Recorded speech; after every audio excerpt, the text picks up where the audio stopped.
How's it going, guys? Well, it's the end of December. Another good year for the YouTube Garage Gang. We have survived another year. Of course, with bumps in the road, it's always going to be. Sometimes they're resolved, sometimes they're not. Not much you can do about that. I was watching a video the other day with VW Darren. He was going through his comments, helping to unite people and reunite people and get people to make videos. Thought that was pretty cool.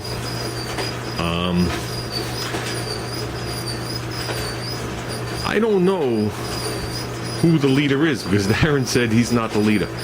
And to me, it doesn't matter. I think we're all the leaders in so many ways, in so many ways of wording it. So I think it's a united group. And like any united group, when some of the puzzle pieces fall out, you see a void, and the void has to be filled.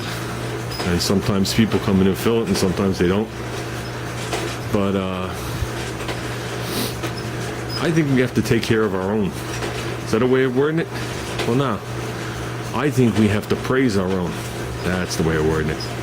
So, and you know where my praise is going to go. My praise is going towards Ruben.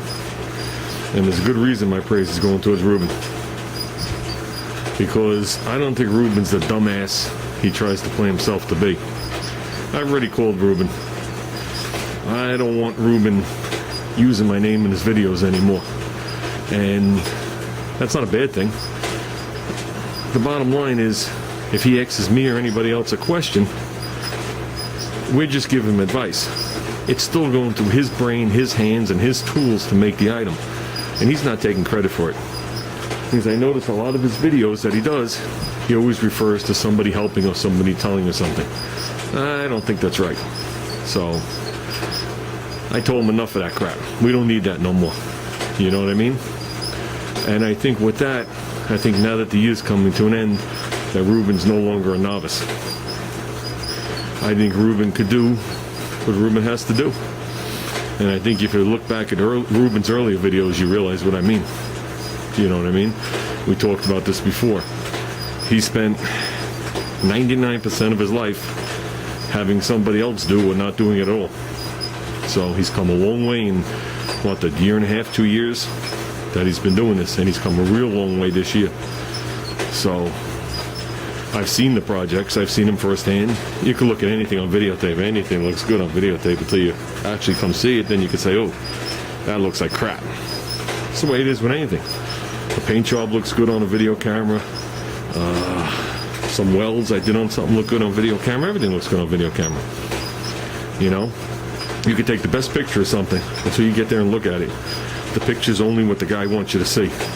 Remember that. Just like watching a TV show. You're only looking at that little square. It's what's outside that square that they don't want you to see. And with that said, I would like to vote in Ruben as the novice of the year, now that he's moving up from a novice. And if anybody seconds that motion or agrees with me, please let me know, because I'd like to make him something. Whether it's a plaque or something, some kind of cheesy paper thing that I get from the dollar store, whatever required for his achievements. You can understand, most of us in this past year have only grown a little bit. He's grown a lot. You know what I mean? So I think with that, I know we've done it before, but we got to give him the credit he deserves. And then at this point, I think Ruben could start passing what he's learned on to people that are less knowledgeable than Ruben. And that's the way the cycle continues. So, but Ruben has to know that he's at that level. And the only way he's going to know is if we tell him. Because I mentioned it once a long time ago on a video, when someone was talking about their mentor and how they got trained and whatever, and then they always looked up to him. And everything they did, he was like a god. And you don't realize, as time goes on and you lose touch with your mentor, a lot of times when you look back at what your mentor did, you actually turned out better than him, because you actually beat and tortured yourself to become to his level. But being a novice, you didn't realize what he was doing was very good, but not excellent, if you want to word it like that. And a lot of people beat themselves to excellence trying to compete with their mentor, and actually they know a lot more than him and have a lot more skill because of it. So we just need to let him know that it's time for him to move on and let somebody else fill his shoes. So congratulations, Rubens, at least from me. And that's all I got to say.